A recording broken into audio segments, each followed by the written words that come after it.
Assalamu alaikum everyone. Hello and welcome to IQ star education. फिर से एक नई वीडियो के साथ आप लोगों का बहुत स्वागत है। लास्ट वीडियो में हमने सेल बायोलॉजी स्टार्ट करके सेकंड उसका ultra structure of prokaryotic cell को स्टार्ट किया था और उसे हमने कंप्लीट किया था। And in this video we are going to talk about the eukaryotic cell, its structure and also the plant cell. So हम इस डिटेल में इस टॉपिक को पढ़ने वाले हैं आज। So let's start. फर्स्ट मैं आपको बता दूं what is eukaryotic cell.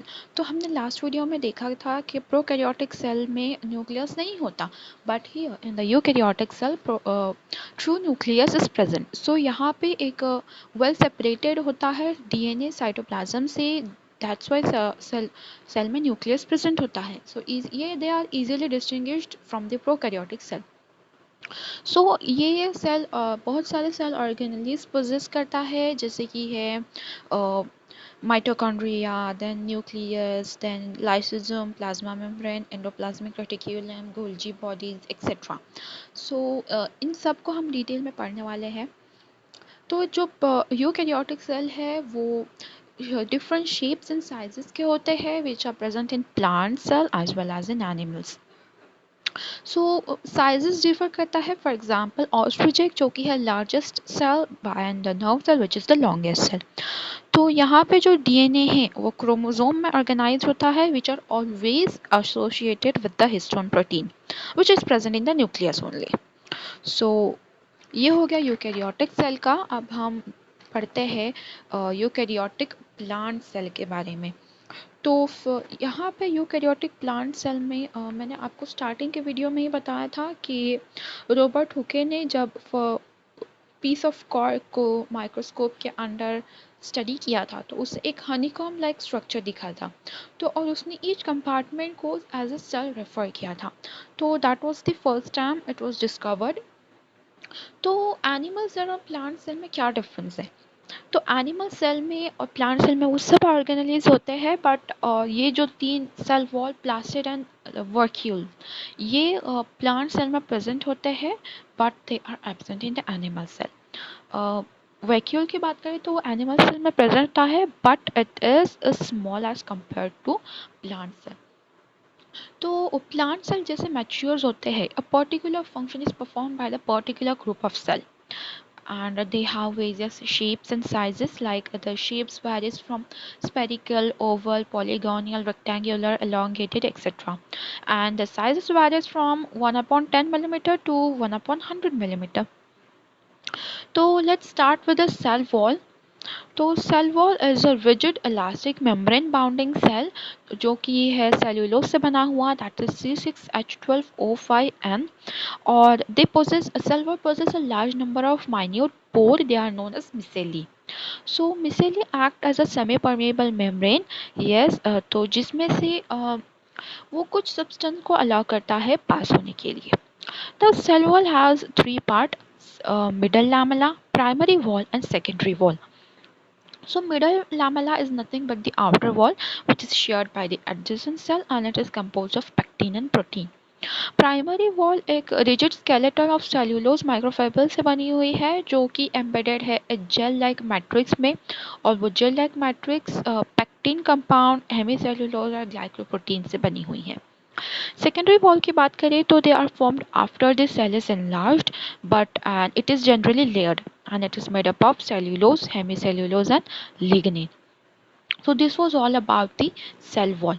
Now this cell और प्लाज्मा मेम्ब्रेन, ये दोनों का एक ही ये है सेल या प्लाज्मा मेम्ब्रेन। तो एक ये है थिन सेमी परमिएबल मेम्ब्रेन, यहाँ पे भी अगेन सेमी परमिएबल मेम्ब्रेन है which allows only a few particles to or molecules to enter through it, and which surrounds the cytoplasm of cell and in which various cell organelles are enclosed, and this lies below the cell wall. So this was all about the cell wall and plasma membrane. Now let's see about the cytoplasm. Cytoplasm में of course हमने बहुत बार देखा था, तो it's a gel like transparent semi fluid substance which is present in this cell, और इसके अंदर न्यूक्लियस होता है and various cell organelles embedded होते हैं। सो यहाँ पे मोस्टली सेलुलर एक्टिविटीज़ होती है, जैसे कि है सेल डिवीजन, तो ये साइटोप्लाज्म में ही होता है। अब प्लांट्स की बात कर रहे हैं हम, यानी उसके बारे में थोड़ा डिफरेंट चीज़ होती है, यानी कि अगर उसका मूवमेंट होता है साइटोप्लाज्म में अराउंड द वैक्यूल, वैक्यूल के आसपास जो साइटोप्लाज्म का मूवमेंट होता है उसे साइटोप्लाज्मिक स्ट्रीमिंग के नाम से जाना जाता है। Now we will talk about the cytoskeleton. तो मैं आपको एक बार बता दूँ साइटोस्केलेटल है कहाँ पे। तो ये जो वैक्यूल के नीचे आपको दिख रहा है वो साइटोस्केलेटन है। तो साइटोस्केलेटन एक्चुअली में है क्या?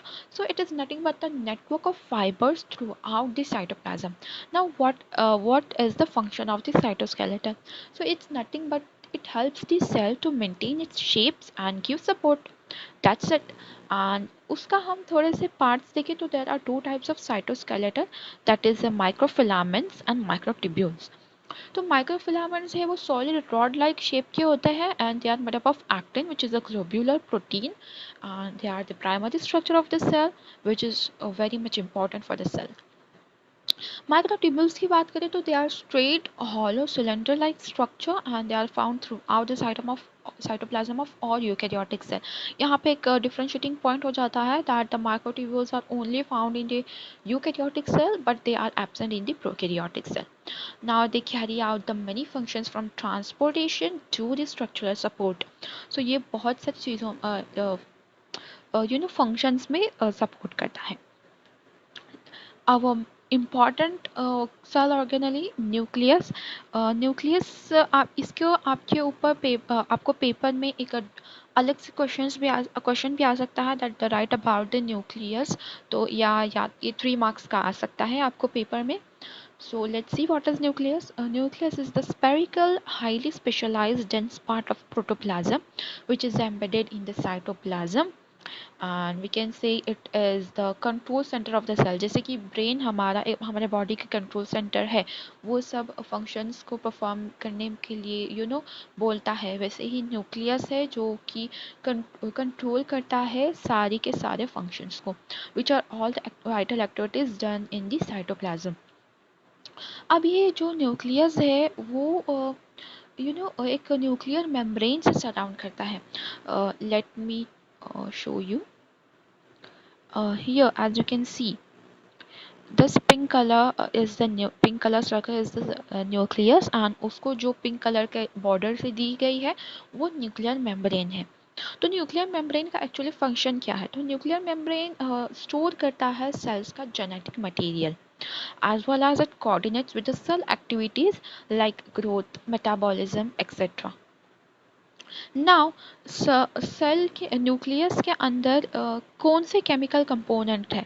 तो पहले तो आता है protein which is 70% and phospholipids जो कि है 3 to 5%। डीएनए होता है, ऑफकोर्स डीएनए आरएनए होगा ही। डीएनए यहाँ पे 10% देखने मिलता है and RNA 2 to 3%। Now, the nucleus comprises of the following components like the nuclear membrane or we can say nuclear envelope.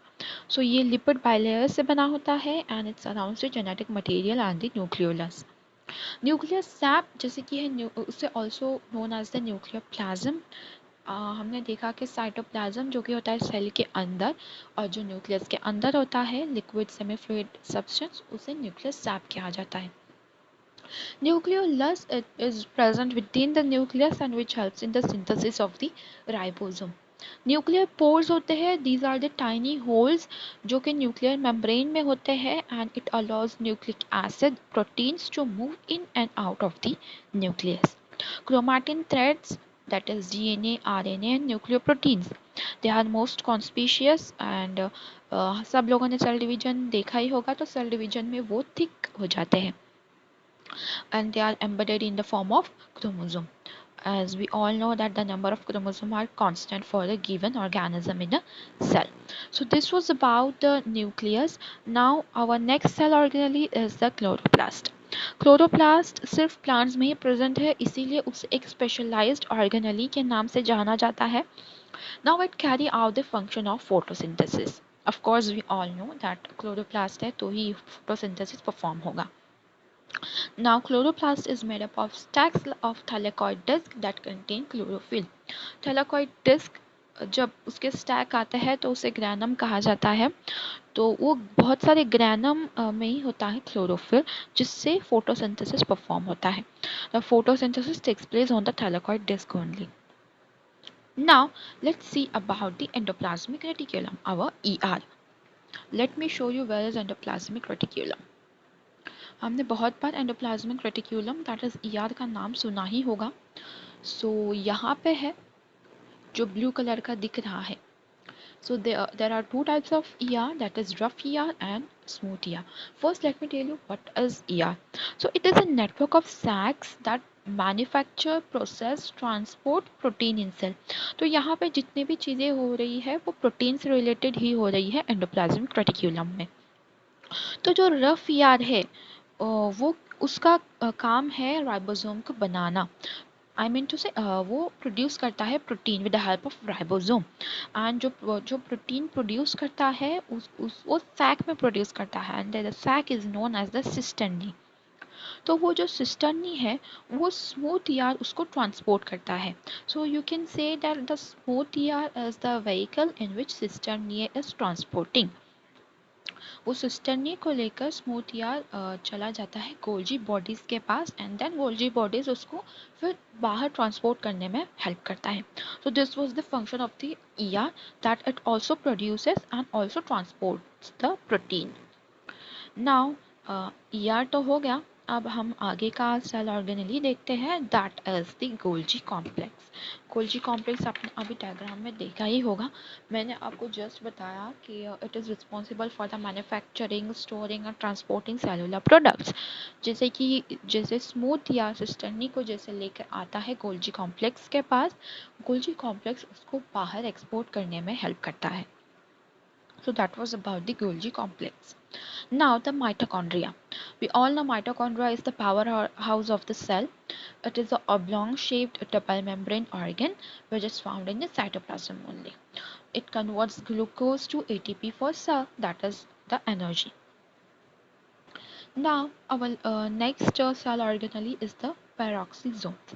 These are the tiny structures which are bound by the single membrane containing enzyme that produce H2O2. ये photo respiration में help करता है। Let me show you where is peroxisome. So here is the peroxisomes. These are the tiny structure which are responsible for the photorespiration. Now the plasmodesmata. Plasmodesmata we can say ये मैंने आपको notes में नहीं दिया है but मैं आपको बता देती हूँ what is plasmodesmata. It is the we can say pores or channels which are present between the cell wall and it acts as a semi-permeable membrane. Now the ribosome. Ribosome are the tiny organelle which is composed of 60% of RNA and 40% of protein. तो यहाँ पे आप देख सकते हैं these are the ribosome.